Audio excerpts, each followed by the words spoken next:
Sejam bem-vindos a Resolve Play, o seu canal de concursos, e hoje a gente vai falar sobre substantivos, aquela classe nominal, aquela classe que existe para nominar seres e nominar tudo que existe no nosso planeta. Tudo tem nomes, então esses nomes são substantivados. O que é importante dessa aula hoje? É vocês perceberem que é uma aula um pouco mais extensa. A gente vai falar sobre todas as características, processos de formação, então tenham muito cuidado para que vocês consigam absorver cada um dos conhecimentos, para que vocês consigam executar os exercícios e assim conseguirem gabaritá-los, ok? Então vamos ao nosso início. Substantivo, classe nominal variável, gênero, número e grau. Quando eu falo que é uma classe variável, ela vai variar em gênero masculino e feminino, grau, aumentativo, comparativo, diminutivo e número, singular e plural. Lembrando que, tanto para grau quanto para número, nós teremos algumas regras específicas para a formação. Então, vamos com cuidado. Classificação substantivos comuns. É aquele que designa seres de uma mesma espécie de forma genérica. O que é designar seres de mesma espécie de forma genérica? Não é nada específico. Quando eu falo genérico, eu estou falando de uma forma mais abrangente sobre eles. Quando eu falo, por exemplo, cidades, dentro do conjunto de cidades nós temos São Paulo, temos Rio de Janeiro, temos Minas, ou seja, dentro dos substantivos comuns eu tenho os próprios, que são aqueles que vão designar especificamente cada uma dessas cidades. Então, de forma específica, eu trato dos próprios, de forma mais abrangente, trato dos comuns. Que temos cidade, menino, homem, mulher, país. Lembrando, como eu citei o exemplo de cidade, em menino podemos ter Gabriel, podemos ter Pedro, podemos ter Lucas, ou seja, dentro da palavra meninos, temos um subconjunto desses meninos que são formados pelos substantivos próprios. Próprio, aquele que designa seres de uma mesma espécie de forma particular. Como eu já dei no exemplo anterior, esses agora vão estar inseridos dentro dos comuns para transmitir uma ideia particular sobre cada um desses elementos. Então temos Londres. Londres é um país. País, substantivo comum. Londres, substantivo próprio. Paulinho, nosso coordenador da Resolve. Ele é um homem e é um substantivo próprio. Porque dentro do conjunto de homens temos Paulinho. Sobre homem temos algumas dúvidas. Pedro, aluno da Resolve. Pedro é parte de um conjunto de alunos. E assim nós temos o subconjunto. Então, eu posso entender que dentro dos substantivos comuns terei os próprios. Concreto é aquele que designa seres do mundo real e do imaginário. Vamos partir primeiro do real. O que é concreto? É aquele que quando a gente fecha os olhos temos uma imagem acústica. A gente consegue imaginar, a gente tem as formas dele. Por isso que eles são concretos. Aí você vai falar, Saci Pererê não existe? Não, mas ele tem uma imagem acústica. Papai Noel existe? Não, mas tem uma imagem acústica. Algumas pessoas, inclusive, acreditam que Papai Noel existe. Fantasma também tem uma imagem acústica. Ainda que você não tenha um elemento no mundo real, ele possui uma figura. E é essa figura que eu vou me apropriar. Por isso que ele é concreto. Temos um conjunto de substantivos que serão próprios e concretos, que terão uma imagem acústica. Teremos substantivos que serão comuns e concretos, assim como os abstratos, ok? Que será o próximo item. Designam estados, qualidades, ações e sentimentos. Se no primeiro, quando eu falo dos concretos, eu tenho essa imagem, no abstrato eu não consigo mensurar. Por exemplo, vida. O que vocês imaginam por vida? Você vai imaginar um ser humano nascendo, mas pode ser um cavalo nascendo, pode ser, sei lá, uma tartaruga saindo do ovo. Para todas essas questões, eu não tenho uma imagem que seja própria da vida. Por isso que ela é abstrata. Ela vem de uma ideia. Rapidez, a viagem, saudade. Lembrando em que a viagem é substantivo, viajar é verbo. Tá? Amor. Amor é o mais simbólico de todos. Porque, não, tem imagem, tem coração. Não, não é a imagem acústica de amor. Porque coração é um órgão. Amor é um sentimento. Como você consegue figurar esse sentimento? Você não consegue. Então não tem uma imagem, por isso que ele é abstrato. Coletivos, designa um conjunto de seres de uma mesma espécie.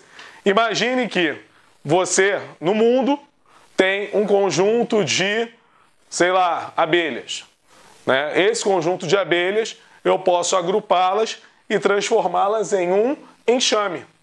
Então, quando eu falo de um conjunto de elementos específicos, eu pego o nome desse conjunto e intitulo como substantivo coletivo. No caso, abelha, enxames, abutre, bando, acompanhante, comitiva, animal, fauna, asno, récova. Agora, vamos pensar aqui no seguinte, tá? Se, por um lado, eu tenho essas classificações, por outro, eu vou ter outras classificações. Os substantivos coletivos, eles têm N classificações que estarão inseridas na sua folha de exercício, que será de suma importância que vocês façam e refaçam, se necessários, para que esses nomes possam ser fixados na sua mente e assim você consiga automaticamente linká-los no seu momento de estudo, tá? Substantivos simples formados por apenas um elemento: tempo, sol, sofá. Temos um elemento abstrato, temos dois elementos que são concretos e ao mesmo tempo são simples. Por quê? Porque no seu radical, na sua palavrinha, ela só é formada por uma expressão. Se eu por acaso tiver mais de uma expressão, então deixa de ser simples para ser composto.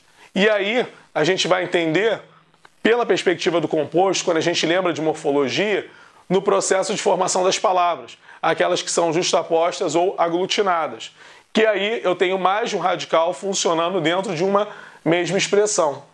Substantivo composto, como eu já estou explicando para os senhores, beija-flor. Eu tenho a palavra beija e tenho a palavra flor, assim totalizando duas palavras. Logo, tenho o substantivo composto. Passatempo. Tem a palavra passa, tem a palavra tempo. Dois radicais, transmitindo apenas uma ideia, substantivo composto. Gira-sol. Perceba bem aqui agora uma regrinha que é muito importante, tá? Gira eu tenho com palavra, sol também tem duas, só que aqui eu tenho grafado com dois S's. E por quê? Se eu tirar um desses S's e agrupar somente gira e sol, vai virar girasol. Por quê? O S entre vogais tem som de Z, tá? Então, eu preciso ratificar isso, por quê? Porque no processo, na grafia, ambos radicais, para que se mantenham na sua força lexical, na sua expressão fonética, eles precisam ser grafados com dois S, ok? Primitivo e derivado. Esse é mais simples. Se eu pensar em algo primitivo, eu vou pensar em algo que venha primeiro. Então, vamos pensar na palavra pedra. De pedra eu tiro pedregulho, tiro pedreira. De areia, tiro areal. De limão, limoeiro, pedra, pedreira, como eu citei. Mata, temos matagal. Qualquer palavra que me dê uma ideia inicial e a partir dela eu desenvolva, eu tenho uma ponte de primitivo para derivado, aquilo que vá derivar. Daí, falamos sobre a classificação desses substantivos. Vamos agora para a flexão desses substantivos. Como eu disse inicialmente, substantivos serão flexionados em gênero masculino e feminino e, para que se marque esse gênero, algumas questões, algumas características vão ser peculiares. Dentre essas características, nós temos palavras, algumas palavras que vão indicar uma alternância de gênero terminada em O para masculino e em A para feminino, mas, grosso modo, a gente vai fazer a noção de gênero por um determinante, que é o artigo. O artigo é sempre o termo determinante do substantivo. Neles estarão contidas as informações de gênero e número. Então, através da presença do artigo, eu sei se eu me refiro a masculino e feminino, singular ou plural. O velho, o mar, o Natal e os reis. Perceba que antes de cada um deles, eu coloquei um artigo, ora definido, ora indefinido.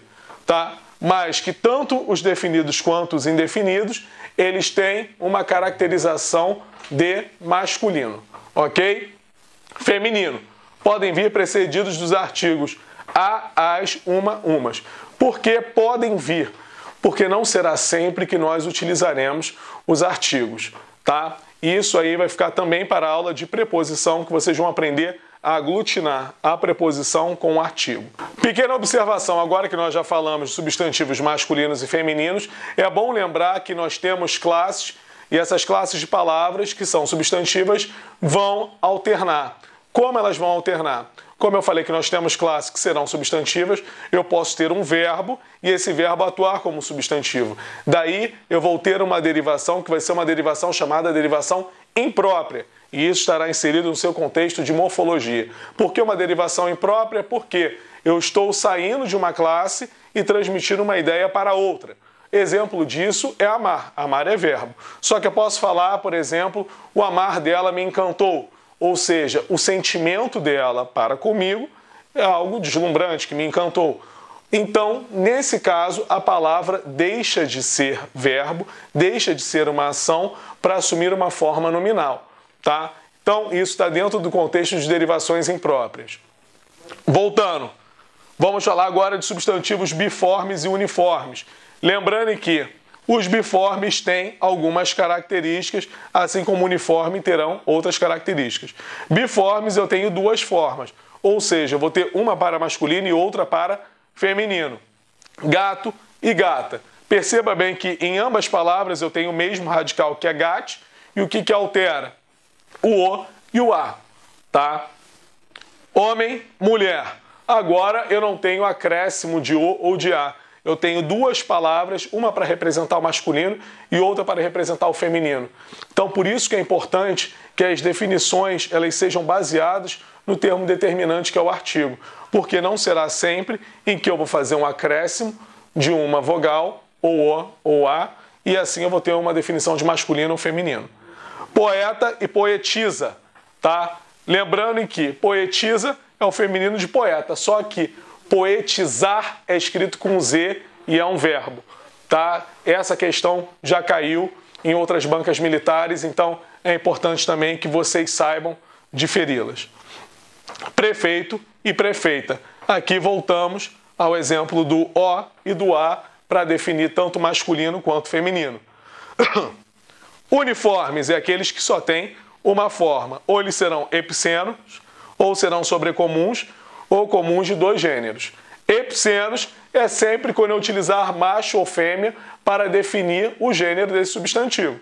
Tá? Cobra, macho, masculino. Cobra, fêmea, feminino. Macho ou fêmea, epicenos. Sobrecomuns é aquele que eu vou ter uma palavra que vai dignificar dois ao mesmo tempo. A criança, né? A criança, quando eu falo a criança, pode ser um menino ou menina. Quando eu falo os homens, lembrando bem que os homens me refiro aos homens do planeta Terra. Quando eu falo os homens, somos os seres humanos. Então, é uma palavra que, ainda que indique masculino, eu englobo um gênero tanto feminino quanto masculino dentro de uma mesma espécie. Comuns de dois. Comuns de dois eu vou ter alternância pelo artigo, tá? Aqui o artigo alternando o colega, a colega, o doente, a doente, o artista e a artista. Percebam bem que, na diferença dos três, uma vai se dar por macho e fêmea, a segunda é uma palavra que engloba dois, e a terceira por o ou a para definir gênero. Espero que tenha sido claro. Essa aula é uma aula um pouco mais extensa. Aguardo vocês nos exercícios de fixação. Lembrando que, se passou algum conteúdo, que vocês voltem para que vocês possam ratificar cada um desses conteúdos passados. Ok? Aguardo vocês no segundo vídeo sobre substantivos.